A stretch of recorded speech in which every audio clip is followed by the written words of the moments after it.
Tayo po'y dumako sa ating pag-aaral ng salita ng Panginoon.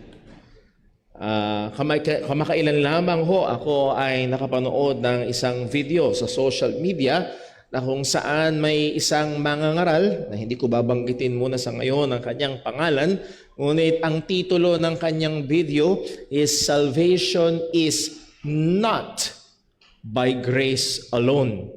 Na ang kaligtasan daw ay hindi sa pamagitan ng biyaya lamang. At ang pinakapunto niya ay sapagkat pag naniwala daw tayo na ang salvation is by grace alone, ay uuwi daw ito sa doktrina ng election.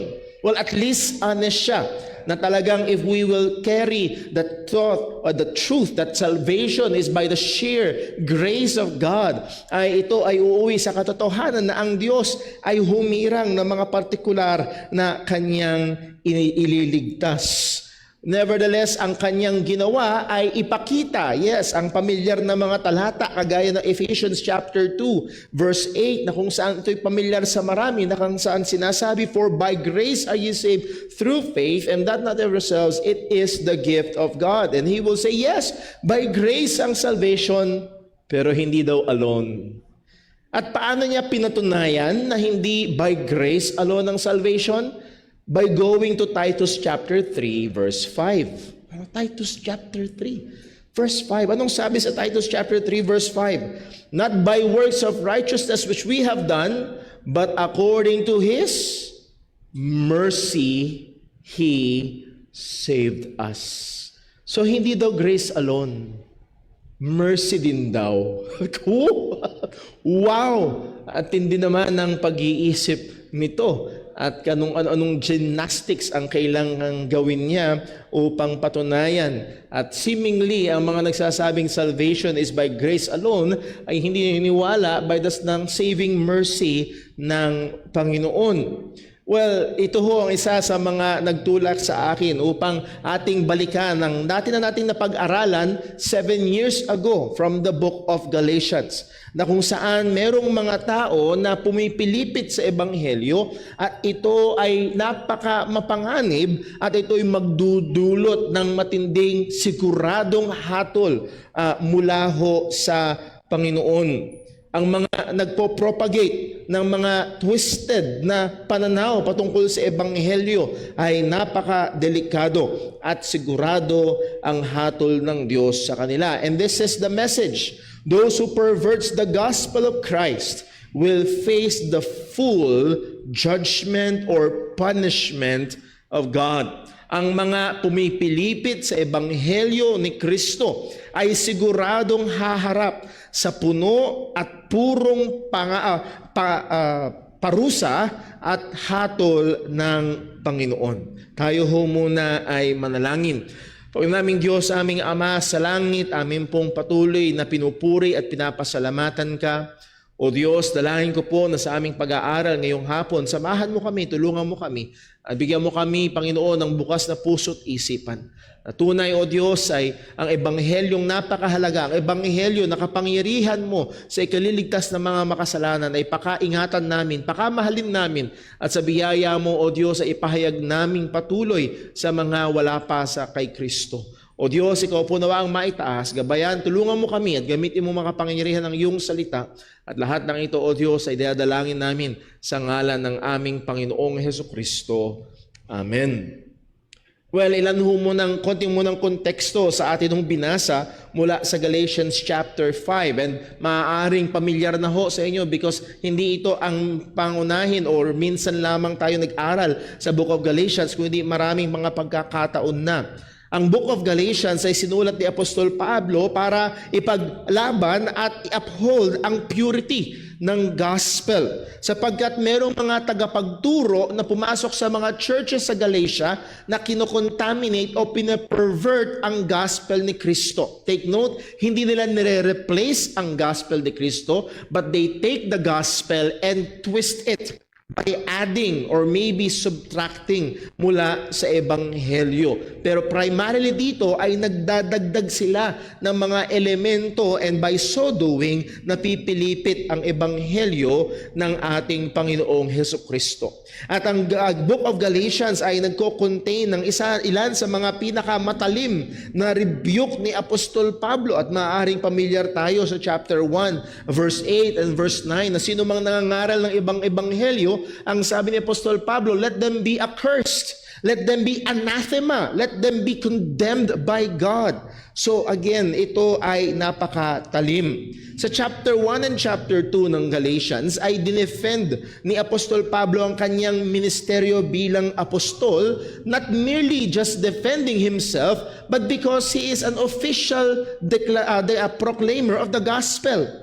Kapag nasira ang ministeryo niya, ay maaapektuhan yung gospel na daladala niya. So hindi niya pinagtatanggol ang kanyang sarili just for the sake of defending himself, but for the gospel's sake. Apparently, ang mga Judaizers na ito ay ina-undermine ang credibility ni Apostol Pablo para makagain sila ng easy access sa mga nakikinig sa kanya.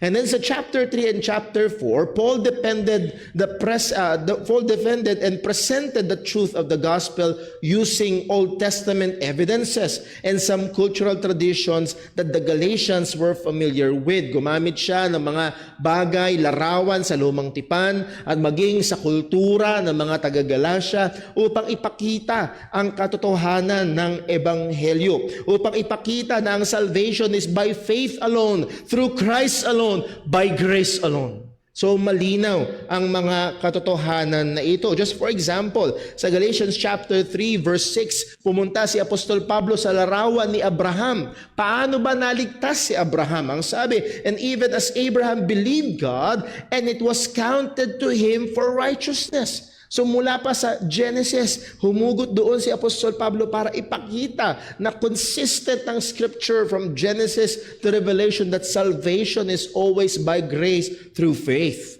Know ye therefore, verse 7, know ye therefore that they which are of faith, the same are the children of Abraham. So ito yung implication na yung mga sumasampalatayang kagaya ni Abraham ay ano daw? They are what? Therefore, that they which are of faith are the same. The same are the children of Abraham. Hindi yung mga circumcised ang children of Abraham. Hindi yung mga nagkikip ng law ang children of Abraham. Ang mga anak ni Abraham, mga tunay na tao ng Diyos, ay yung mga kagaya ni Abraham na made righteous by faith. So yun ang binibigyan diin ni Apostol Pablo. You do not need to be circumcised or keep the law. Again, walang masama sa pagpapacircumcise. Walang masama sa pag-keep ng law. Pero kung ito'y idadagdag mo para maligtas, ay doon magkakaroon ng matinding problema at pagkapilipit ng ebanghelyo.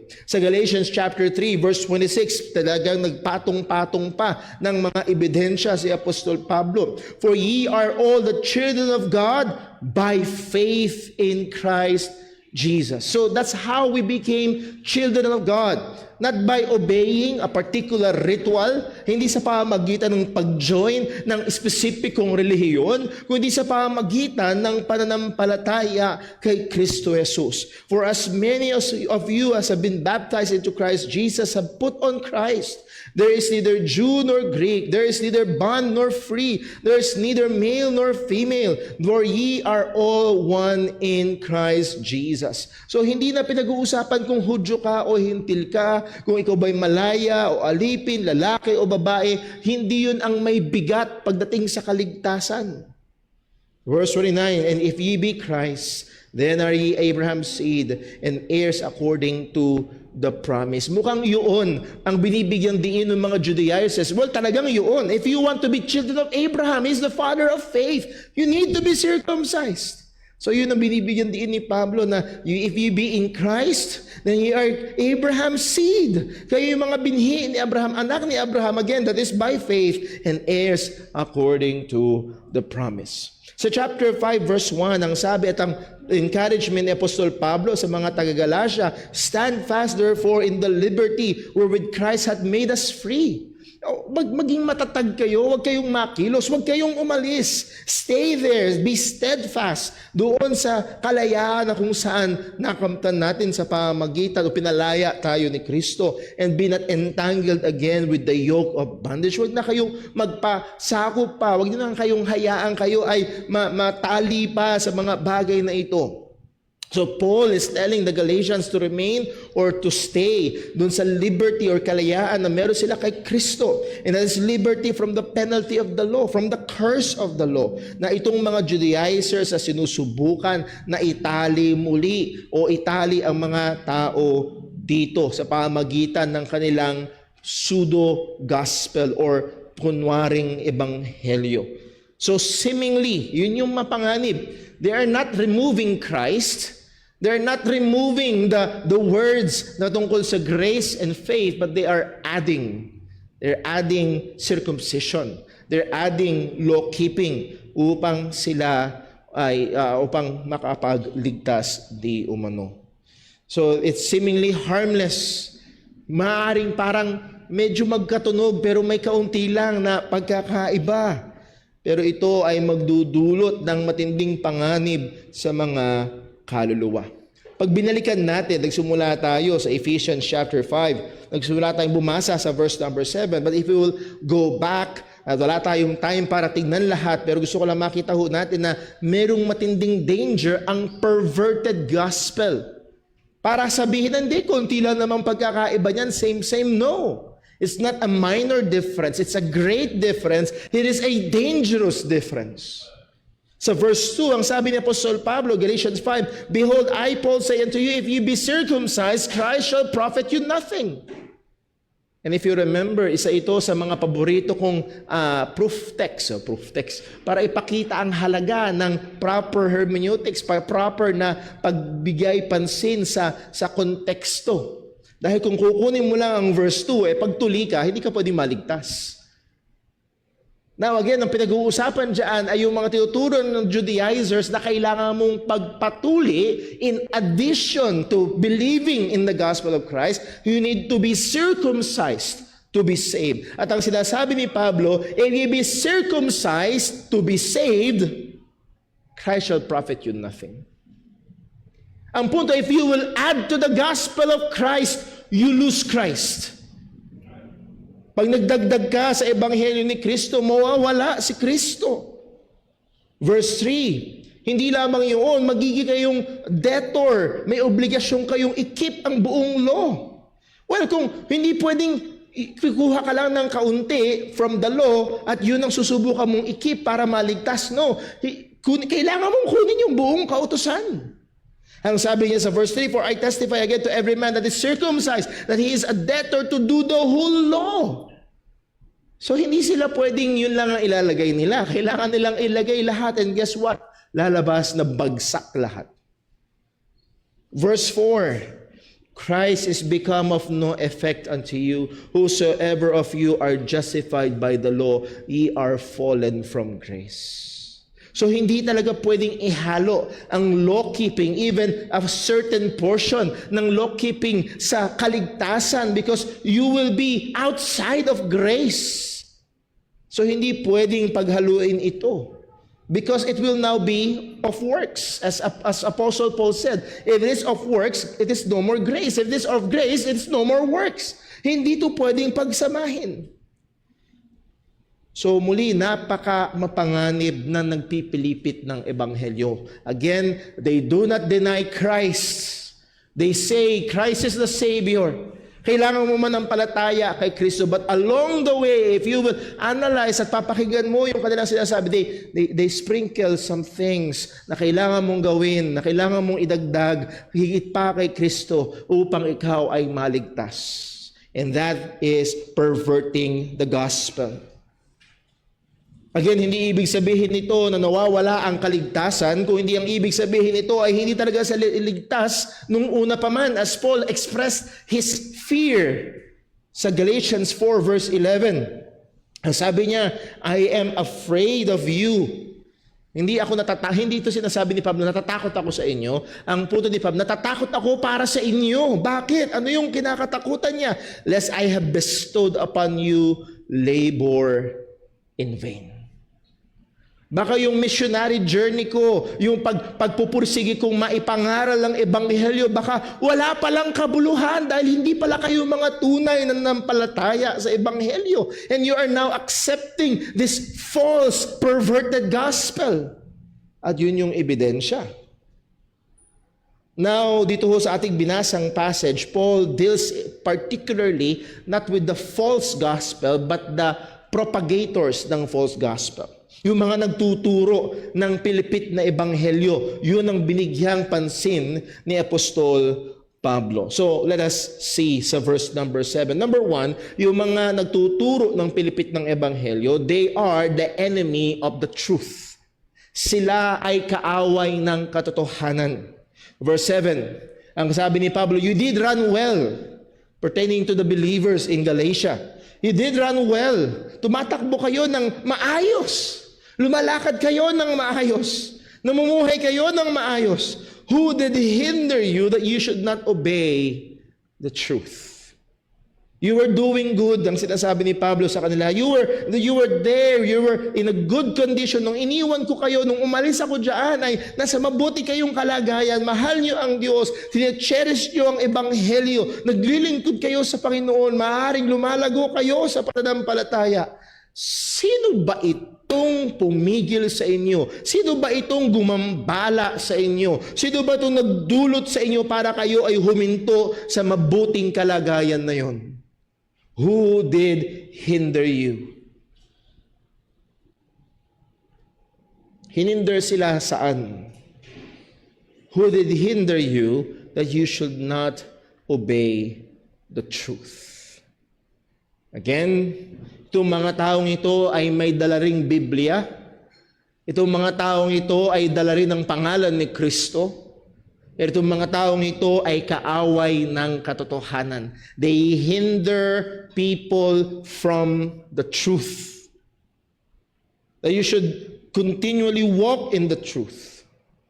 Again, hindi ibig sabihin na itong mga taong ito ay Kristiyano tas nawala ang pagiging Kristiyano. O hindi ito'y ebidensya ng kanilang hindi tunay na pagsampalataya sa ebanghelyo. Dahil, again, malinaw sa Biblia, kapag ang isang tao totoong nanampalataya sa ebanghelyo, siya ay magpapatuloy sa pananampalataya dahil siya ay ipinapreserba ng biyaya ng Diyos. Example, sa 1 Corinthians chapter 15, verse 1, ang sabi ni Apostol Pablo, ito, now I will remind you, brothers, of the gospel I preached to you, which you have received, in which you stand. Pinaalala ko sa inyo ang ebanghelyo na aking pinangaral sa inyo, na inyong tinanggap, na inyong pinanatilihan. Verse 2, and by which also ye are being saved. Sa pamagitan ng ebanghelyo, naliligtas kayo, or iniligtas kayo. Now, ayoko wala tayong time ngayon para pag-aralan yung present tense, naliligtas, because in our salvation, yes, we are already saved and we are being saved and we will be saved. So merong definite, merong present, and merong future complete salvation ang atin hong kaligtasan mula sa Panginoon. So kaya yun yung lingwahe doon, you are being saved. At ang sabi ni Pablo, you are being saved by the gospel. Ito'y totoo, kayo iligtas sa pamamagitan ng ebanghelyo if you hold fast to the word I preach to you. Again, hindi ito kondisyon para sila ay maligtas. Ito'y indikasyon, you are being saved by the gospel if you hold fast. Ito ang ebidensya. So isang ebidensya ng tunay na pananampalataya ay ang pagtangan at pananatili sa tunay na ebanghelyo. So itong mga Judaizers na ito ay hindi katulong ng katotohanan, kundi hadlang sa katotohanan. Sila ay kaaway ng katotohanan ng ebanghelyo ni Kristo. Hindi sila mga partners ng katotohanan. Hindi sila basta medyo konting different lang ang opinion nila, konting different lang ang understanding nila or interpretation nila. They are an enemy of God's truth. They are the enemy of the gospel. As we have said, mga kapatid, may mga bagay, yung tinatawag nating secondary issues. Lahat ng bagay ay mahalaga, pero hindi lahat ng bagay kasing halaga ng ebanghelyo. Merong mga bagay na pwede tayo magkaiba pero magkapatid pa rin tayo. Pwede tayo magkaiba sa eschatology. Maaaring isang pre-meal, a-meal, post-meal, whatever meal. Ang hindi pwedeng mawala ay yung walang meal. Ang punto, pwede tayo magkaiba sa eschatology, pero magkapatid pa rin tayo sa Panginoon. Pero pag dito ka pumalya sa Ebanghelyo, wala ka kay Kristo. At ito mismo yung dinidil ni Apostol Pablo. So itong mga humahad lang sa mga mananampalataya, they pervert the gospel. They are the enemy of Christ. They are the enemy of the truth. They are the enemy of the gospel. Sa Philippians chapter 3 verse 18, ang sabi ni Apostol Pablo, "For many walk, of whom I have told you often and now tell you even weeping, that they are the enemies of the cross of Christ." Merong mga kaaway ng krus ni Kristo. And again, hindi yan yung mga nakadamit na may bungo, na may mga Satan is my Lord, at kung ano-anong mga tato. Hindi yun. They may be carrying Bibles, but they are enemies of Christ. At ang sabi ng Panginoon, whose end is destruction, whose God is their belly, whose glory is in their shame, who mind earthly things. So yun yung mga description nila. So number 1, ang mga enemies or ang mga tao nagtuturo ng pilipit na ebanghelyo are the enemy of the truth. Number 2, they are false ministers of God. Itong mga nagtuturo ng pilipid na ebanghelyo ay mga huwad, mga hindi tunay na lingkod ng Diyos. Again, as I've said, hindi tayo pumapatungkol sa mga outright pagans. Hindi tayo pumapatungkol sa mga taong hindi talaga sumasampalataya, hindi tinatanganan ng pangalan ni Kristo, kung hindi mga taong dala-dala pa rin ang pangalan ni Kristo. Maaaring nagpapakilala silang Kristiyano. Maaaring nagpapakilala silang tunay na iglesia. Pero sila ay mga hindi tunay na ministro o lingkod ng Diyos. They carry the scriptures, dala-dala nila ang Biblia, at maaaring pagdating sa kasigasigan ay baka mas higit pa sila kaysa sa atin. Kung di ako nagkakamali ng tanda, ang sabi ni James White, yung mga, kung hindi, mga Jehovah's Witnesses, I believe, if I remember correctly, ay meron silang mga lessons weekly or even daily. Naglalaan sila ng 5 to 6 hours para mag-aral. Ang mga members. Masipag sila. Kaya pag kinausap mo sila, alam nila yung doktrina nila. And sadly, alam nila yung doktrina nilang mali. Maaaring very zealous sila sa mga bagay na ito. Pero ang sabi ni Apostol Pablo sa Galatians 5 verse 8, "This persuasion cometh not of him that calleth you." They are very good speakers. They are very good sa pagpepresenta ng kanilang doktrina. Para silang mga tunay na lingkod ng Diyos, dala nila ang Biblia, dala nila ang pangalan ni Kristo, but they pervert the gospel of Christ. At ang sabi ni Pablo, this persuasion, itong panghihikayat nila na ito, itong mga gawain nila na ito, is not of him that calleth you. Ibig sabihin, hindi ito sa Diyos. Hindi ito sa Panginoon. So, hindi tama yung sinasabi, well, pare-pareho lang naman yan, lahat naman yan kay Lord, di ba? At ang tamang sagot doon ay, no. Hindi ho pare-pareho at hindi ho lahat ay kay Lord. Itong panghihikayat na ito, itong paglilid na ito, itong effort nila para iskumbinsihin ng mga taga-Galasya na kailangan nilang dagdagan ng kanilang sariling gawa ng circumcision or obedience ang kaligtasan at hindi lamang ito pananampalataya kay Kristo lamang. Ito ay hindi galing sa Diyos. Ang mga tunay na lingkod ng Diyos, ang mga tunay na mangangaral ni Kristo, they call people to Christ and to Christ alone. Sa Galatians 1 verse 6, ang sabi ni Pablo, I marvel that ye are so soon removed from him that called you into the grace of Christ unto another gospel. Again, ang tawag ng Diyos ay patungo kay Kristo at kay Kristo lamang. Ito ang gawa ng Diyos. Ang Diyos na soberanong tumatawag upang iligtas tayo sa pamamagitan ng Ebanghelyo ni Kristo. Pero ang mga propagators ng perverted gospel ay tumatawag upang hindi kay Kristo lamang, kung hindi para sa ibang bagay na paraan ng kaligtasan. Sila'y kaaway ng katotohanan at sila'y mga hindi tunay na lingkod ng Diyos. They may be very kind, maaaring sila ay matulungin, maaaring sila ay charismatic, maaaring sila ay friendly, but they are false teachers. Isa sa mga una nating kailangan bigyang pansin ay ano bang ebanghelyo ang kanilang daladala. They may sound like, uy, kumakanta rin kayo ng Amazing Grace? Wow! Uy, talagang may Bible study rin kayo? Wow! Pero sila ba'y may daladalang totoong ebanghelyo? Ang paalala ng ating Panginoong Jesus still stands. Matthew 7 verse 15, beware of false prophets which come to you in sheep's clothing, but inwardly they are ravening wolves.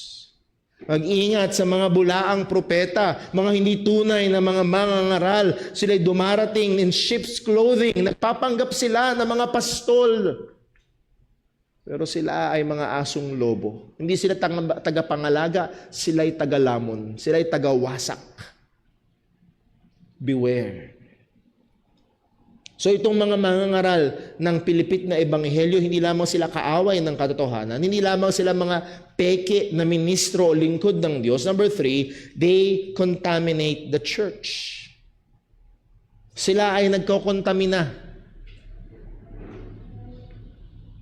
Kapag ikaw ay binigyan ng isang, nung sa camp, bumili kami ng 8 liters na gallon ng mineral water nung first day dahil hindi pa available yung mga inumin. Kung sasabihin ko sa iyo, uy, pinatakan ko lang naman yan ng isang patak ng tubig kanal. Okay lang? Konti lang naman. So narito ang katotohanan na itong mga mangangaral na ito, ang sabi ni Pablo sa verse number 9, a little leaven leaveneth the whole lump. Ginamit niya ang ilustrasyon ng pagbe-bake ng tinapay.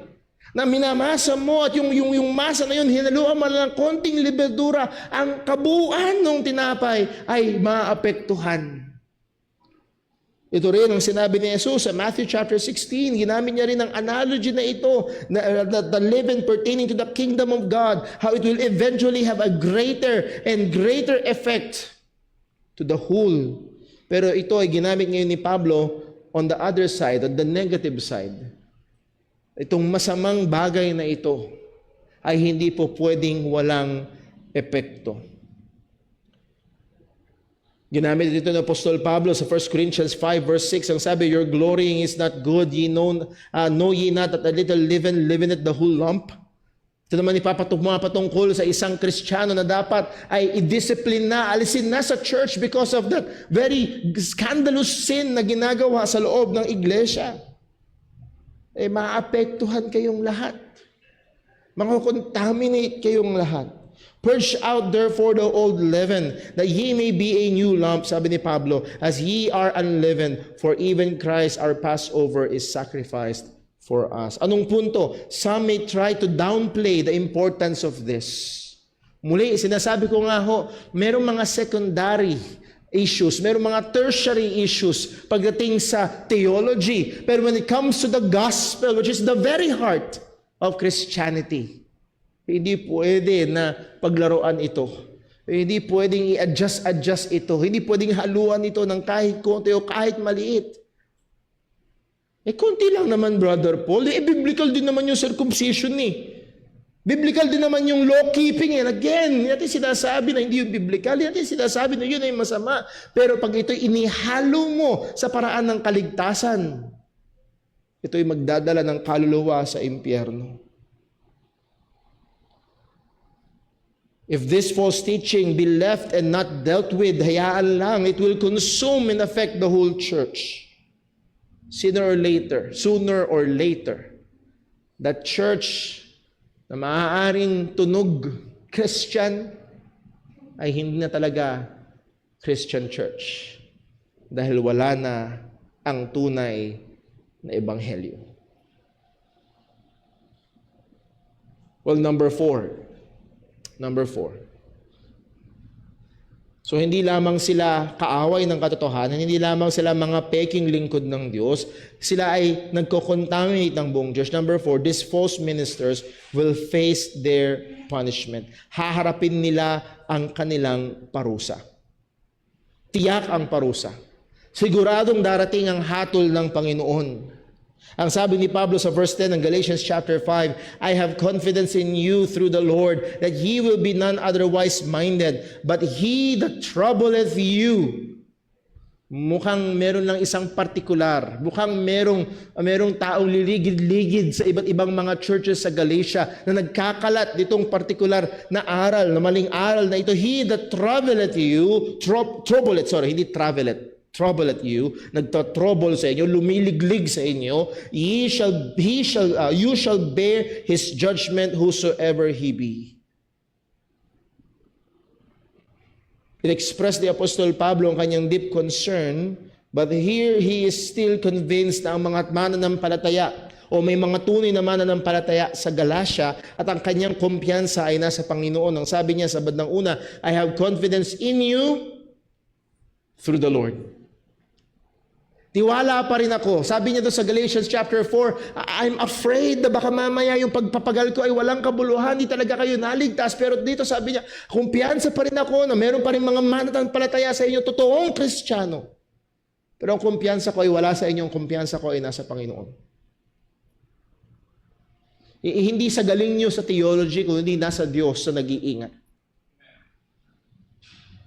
Sa Philippians 1 verse 6, ang sabi, being confident of this very thing, that he which began a good work in you will perform it until the day of Jesus Christ. Kung nagsimula talaga ng gawa ang Panginoon, tatapusin niya ito. Tiyak.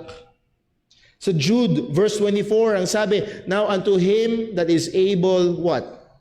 To keep you from falling. And to present you faultless before the presence of his glory with exceeding joy, to the only wise God our Savior, be glory and majesty, dominion and power, both now and ever. Amen. Again, ang tiwala, He will be able to present us faultless. Hindi tayo, hindi walang iba, kundi ang Panginoon mismo. Malinaw ang pangako ni Jesus, walang makakaagaw sa kanyang mga tupa, sa kanyang mga kamay. I have confidence in you through the Lord. Ang kumpiyansa ko ay sa Panginoon. That He will be none otherwise minded. Hindi niyo tatanggapin, hindi niyo i-reject niyo ang false gospel na ito. Pero siya, but he that troubleth you shall bear his judgment whosoever he be.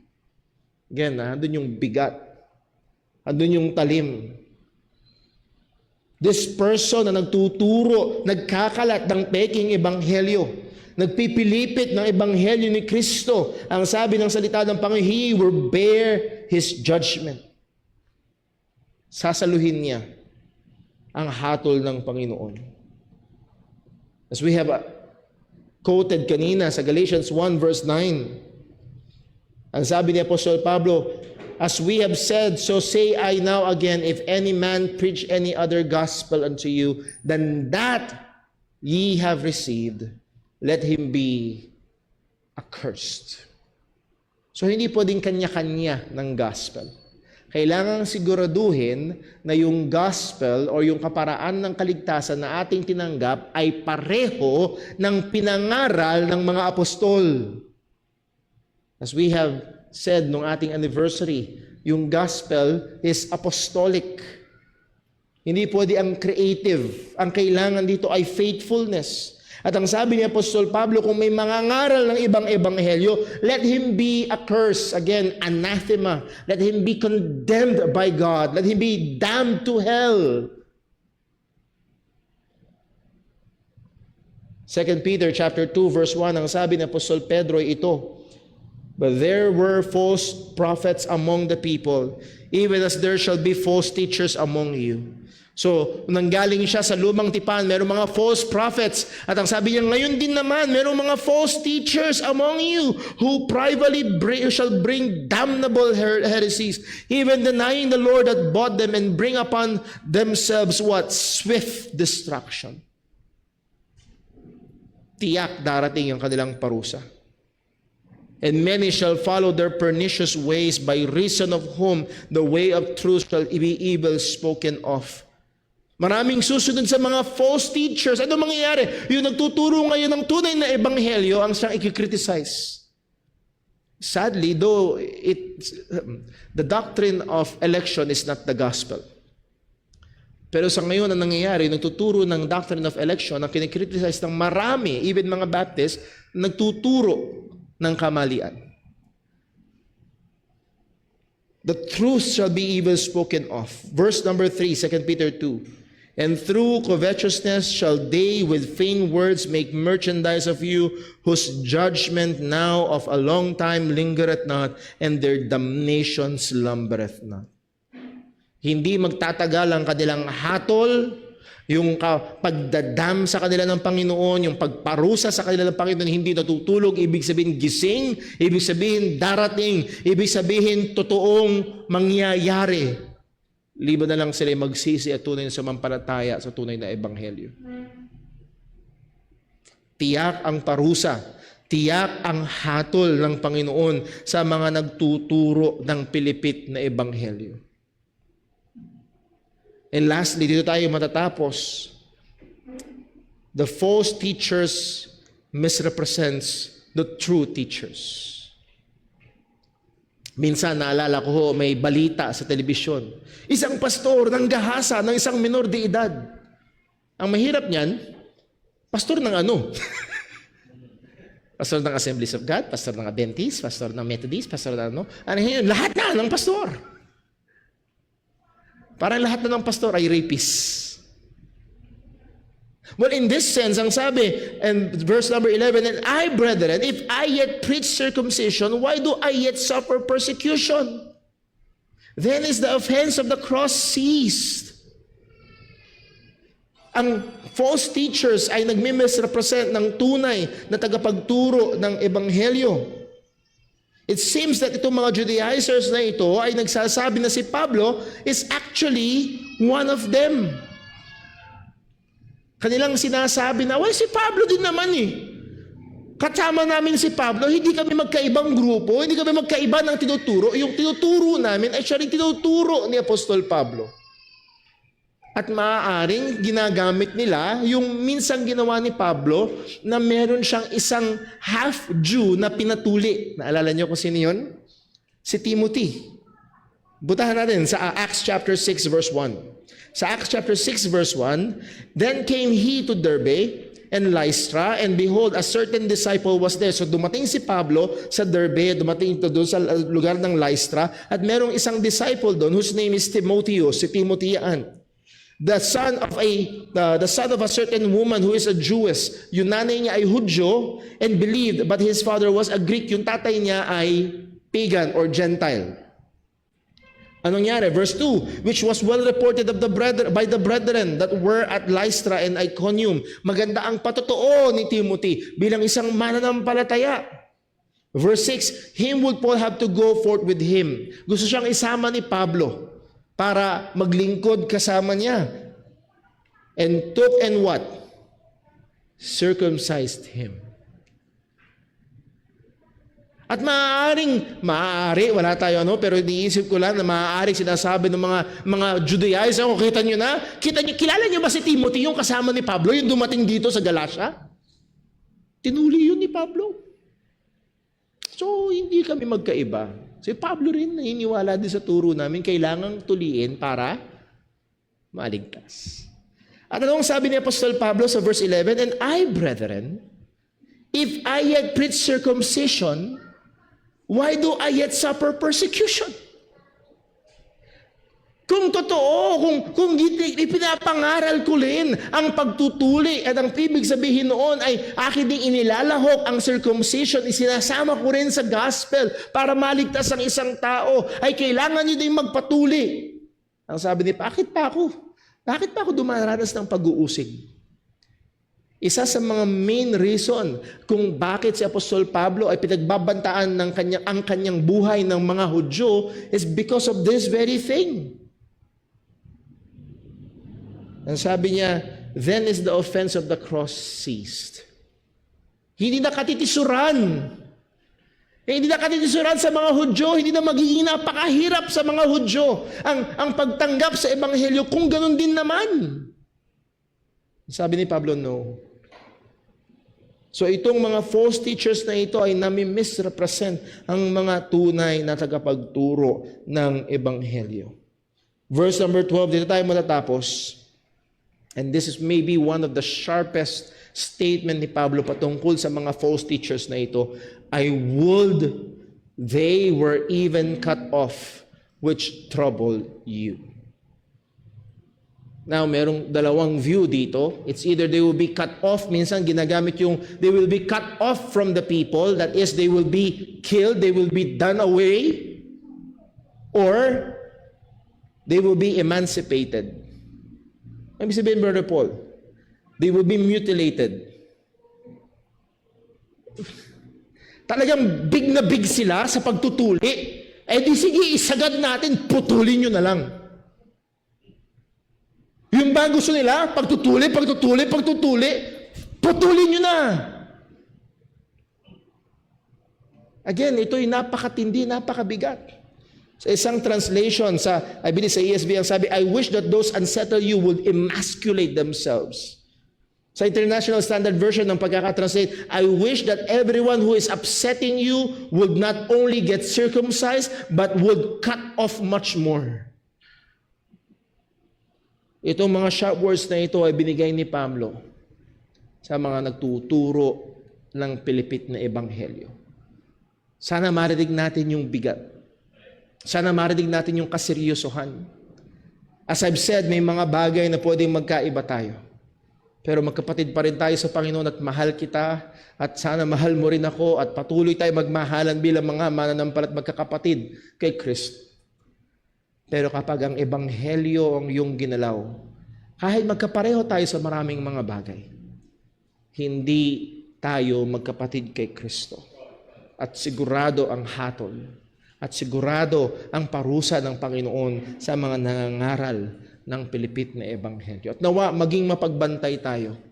As I've said kanina sa aking pagbubukas, may mga nangangaral at ito'y unti-unting nagva-viral that salvation is not by grace alone.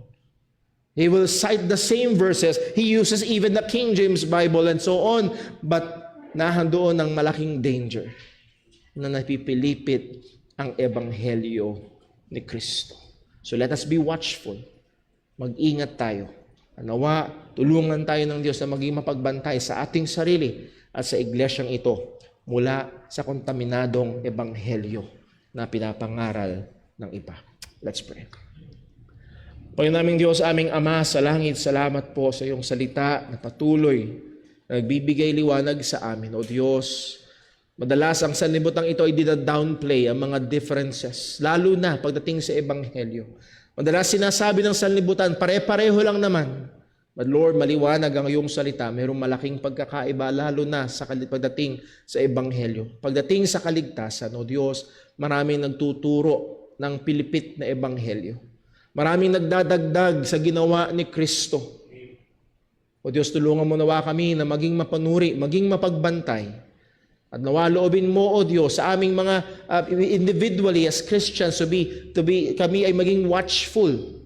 And Lord, collectively as a church, ay mabantayan namin, Panginoon, ang mga pagtuturo at pangangaral sa iglesyang ito at maglaon man ng panahon, Panginoon, at tumagal ang JCBC, nawa manatiling ang ebanghelyong pinapangaral dito ay kapareho ng ebanghelyong pinangaral ng mga apostol. O Diyos, tulungan mo kami, ingatan mo kami. Lord, salamat sa ebanghelyo ng kaligtasan na iyong dinala sa amin. Kung paanong ito, Panginoon, ang siyang nagligtas sa amin. Si Kristo na namatay sa krus at muling nabuhay para sa mga makasalanan. Lord, kung meron mang naririto ngayon na hindi patunay na mananampalataya, O Diyos, ikaw po nawa ang mahabag, ikaw po nawa ang magligtas. Ipakita mo, O Diyos, na siya'y makasalanan at ang tanging pag-asa niya ay si Jesus na namatay at muling nabuhay para sa mga makasalanan. O Diyos, muli, Ikaw lamang ang maitaas. Patuloy nawa, Panginoon, ang Ebanghelyo, ang tunay, ang purong Ebanghelyo, ang maipangaral mula sa pulpitong ito. At awa ang aming mga buhay ay maging palamuti ng Ebanghelyo ni Kristo. So lamang ang papuri. Dalangin namin itong lahat sa ngalan ng aming Panginoong Hesukristo. Amen.